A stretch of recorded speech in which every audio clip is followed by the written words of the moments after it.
Stenkis, jeigu Dievas traukia širdį tau prie atgailos, jeigu tavo dvasia šaukia išsilaisvint nuo naštos, kelkis, nes į didį tikslą kelias ankštas ir sunkus, jei juo neatsilyki tavo siekis, jog dangus.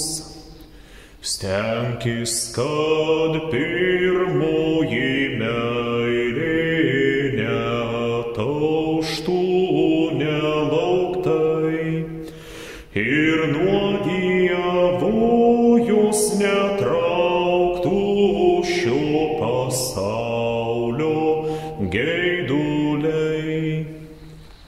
Malonė mūsų Viešpaties Jėzaus Kristaus, meilė Dievo Tėvo ir bendrystė Šventosios Dvasios teesie ir tepasilieka su mumis visais. Paklausykime trečiam sekmadieniui prieš Adventą skirtos Evangelijos pagal Luką.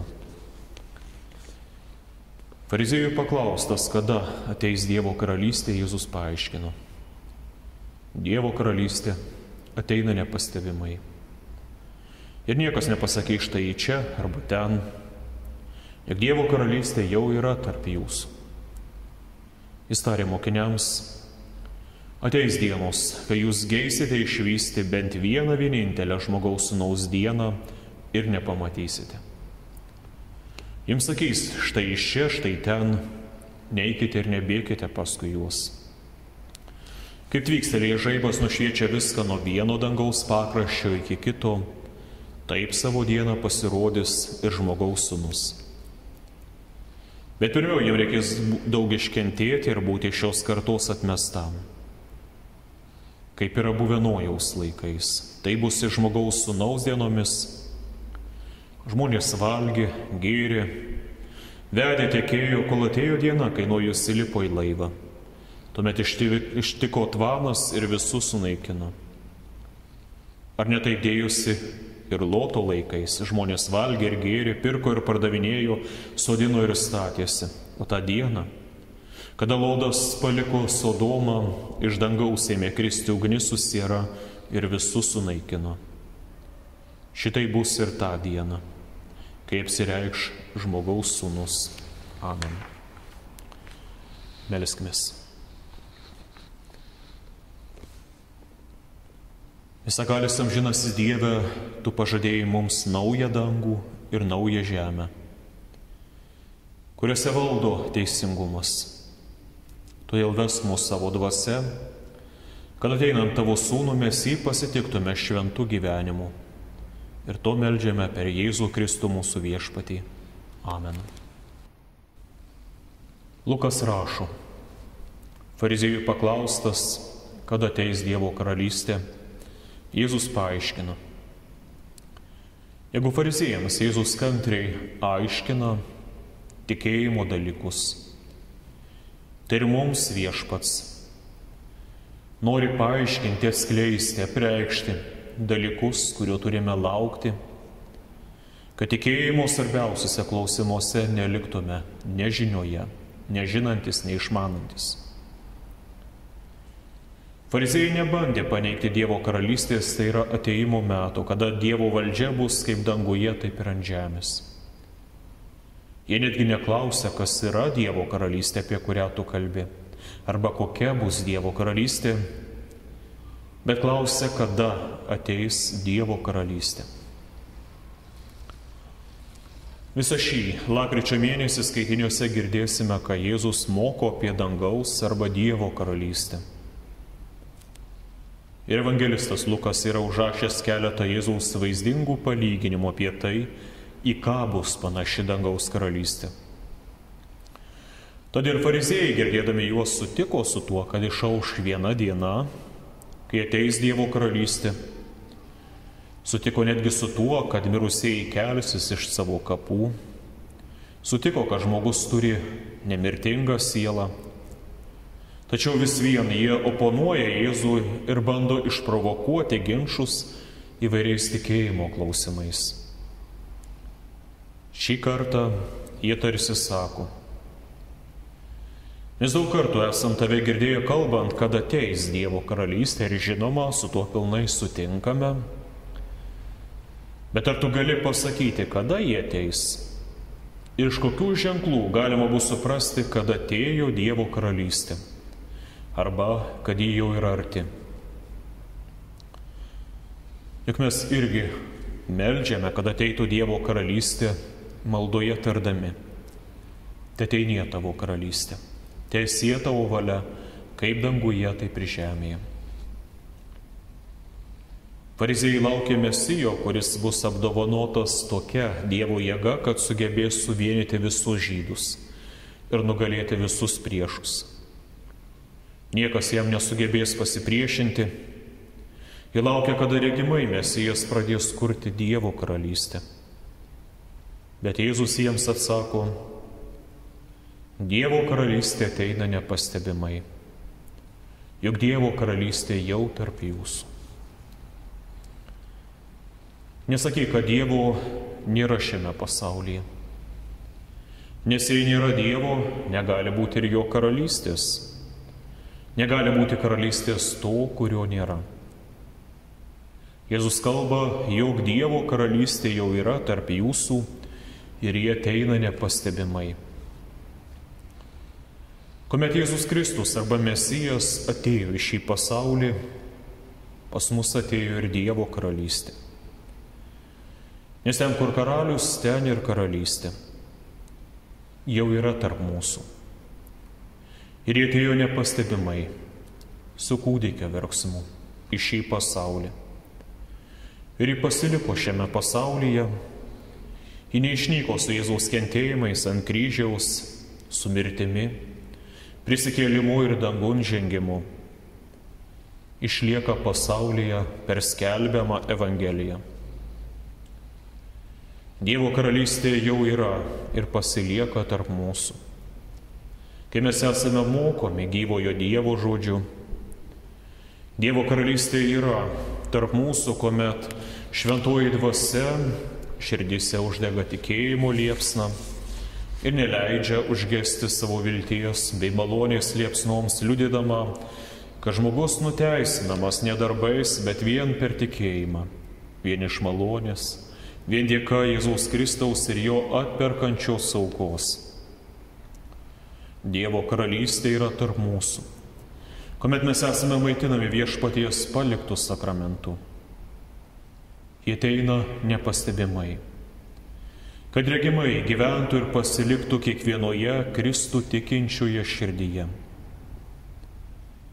Širdimi priimtas ir tikėjimu išpažintas tikėjimas virsta regimo mūsų gyvenimuose, mūsų pasirinkimuose. Reformacijos laikais buvo kilęs ginčas, kas yra tikroji bažnyčia ir iš ko atpažįstama regimai tikroji bažnyčia. Romos bažnyčia tvirtino, kad ten, kur yra vyskupas, ten yra ir bažnyčia. Ir Roma reikalavo besąlygiško paklusnumo Romos popiežiui ir jos skiriamiems vyskupams, grasindama visus neklusniuosius atskirti nuo bažnyčios. Tiesa, kad yra buvęs toks apibrėžimas, iškilus bažnyčiai sunkiems laikams, kad ten, kur yra vyskupas, apie vyskupą ir būrėsi regima bažnyčia. Tačiau Romos priešininkai, matydami kai kurių ir vyskupų netinkamą elgesį ir mokymą netinkamuose dalykuose, tam prieštaravo ir tvirtino, kad bažnyčia yra daugiau negu tik vyskupai. Ten, kur teisingai, be iškraipimų, yra skelbiamas Dievo žodis ir teisingai teikiami sakramentai, kaip Kristus juos yra įsteigęs, ten yra Kristus, todėl ten yra ir jo bažnyčia. Bažnyčia renkasi apie Dievo žodžio žiburį Bažnyčia yra šventinama per sakramentus. O kiti reformatoriai prie to dar buvo linkę pridėti ir tokius dalykus kaip krikščioniška disciplina arba klusnumas Kristui, nes matė ir daug amoralaus gyvenimo pavyzdžių netgi tarp krikščionių. Jėzus nesako, kad Dievo karalystė yra jumise. Tai yra vien tik tai jūsų širdyse, nes taip sumenkintume Dievo karalystę arba pradėtume puikuotis vienas prieš kitą, lygindamiesi, kurio tikėjimas stipresnis, kurio gyvenimas šventesnis ir per kurį iš mūsų Dievo dvasia ir karalystė veikia galingiau. Todėl jis kalbėjo, Dievo karalystė yra tarp jūsų. Kviesdamas taikiai sugyventi, vienas kitą branginti ir mylėti, vienas kitą palaikyti gyvenimo sunkumuose. Ir tuomet jis duoda štai tokį pamokymą savo mokiniams. Ateis dienos, kai jūs geisite išvysti bent vieną vienintelę žmogaus sūnaus dieną ir nepamatysite. Jis sakys jums štai iš čia, štai ten, neikite ir neskubėkite paskui juos. Bus tokių, kurie skelbsis netgi gelbėtojais, netgi pačiu Kristumi. Bus tokių, kurie bandys vilioti stebuklais ir nepagristais pažadais. Neskubėkite paskui juos. Ir tuomet Jėzus nupiešė savo sugrįžimo vaizdą. Jo sugrįžimas bus tarsi žaibo plykstelėjimas nuo vieno dangaus pakraščio iki kito. Su niekuo kitu nesumaišysite viešpaties sugrįžimo šlovėje, viešpaties apsupto angelų ir dieviškosios galybės. Toliau Jėzus kalba, kaip mums gyventi ir kantriai laukti šio sugrįžimo ir kaip išlaikyti tikėjimą. Pirmasis palyginimas yra su Nojaus dienomis. Jis tarnauja mums kaip perspėjimas. Žmonės ir tuomet valgė, gėrė, pramogavo, juokėsi ir iš Nojaus teisumo. Ir sunaikinimas jiems atėjo staiga, netikėtai. Bet Nojus, kuris statėsi laivą išsigelbėjimui, buvo išganytas, išgelbėtas. Nes jis statėsi pagal Dievo duotąjį išsigelbėjimo planą. Ir buvo išgelbėtas jis su savo šeimos nariais, o tuos, kurie netikėjo ir nesiruošė tam, sunaikino tvanas, viską nušlavęs savo kelyje ir niekas neišsigelbėjo. Ar jūs statote savo išsigelbėjimo laivą? Ar Dievo žodžio klausydami, tikėjimu, ryždami į vieną visus Dievo nurodymus, statote savo išgelbėjimo plaustą? Panašiai ir Sodomos dienomis žmonės elgėsi, kaip ir Nojaus dienomis, ir dar blogiau. Jie atvirai darė savo piktadarybės, užsiminėjo kasdieniškais dalykais, kol ugnis kritusi iš dangaus juos sunaikino ir niekas iš jų nesugebėjo išsigelbėti, išskyrus Lotą bei jo šeimos narius, kurias Dievas perspėja savo žodžiu ir išgelbėja per atsiųstus angelus. Ir mums Dievas siunčia savo angelus, kurie skelbia Dievo žodį, kurie veda mus iš Sodomos į Dievo malonės kalnus. Tai jis sako, lygiai taip pat nutiks ir jo sugrįžimo metu. Pražus visi, kurie nelaukia ir nesiruošia jo sugrįžimui. Išsigelbėjimo laivu nuo šio Dievo rūstybės pasaulio tvano dabar mums yra tapusi bažnyčia, Kristaus įkurta ir palikta mūsų išsigelbėjimui. O Dievo žodis yra skelbiamas per pasiuntinius. Žinia iš Dievo kviečianti gelbėtis iš šios nedoros, Dievo rūstybė ir pasmerktos kartos, nekenčiančios Dievo, besišaipančios iš šventenybių, nepaisančios Dievo įsakymų. Kai pasiekdavo žinios apie įsiveržusią kariuomenę, žmonės bėgdavo į miestus, aptvertus aukštomis sienomis. Tačiau, kaip rodo istorijos pamokos, tos sienos dažniausiai net laikydavo antpuolių, nes buvo pastatytos žmonių rankomis. O Jėzus nurodo savo mokiniams prisertinus priešo kariuomeniai, kad sunaikintų Jeruzalę, bėgti į kalnus. Ten jie atras Dievo prieglobstį.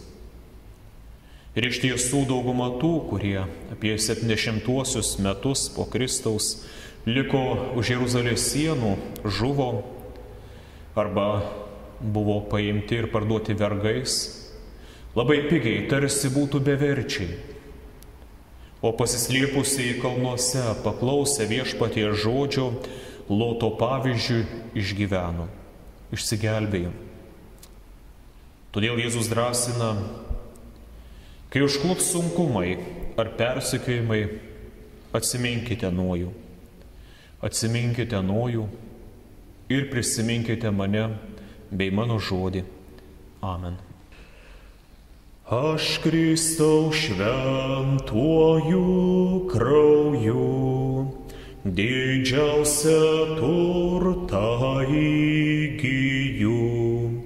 Jis gyvastis gaivi rasa, nuplauna širdį kaltąją.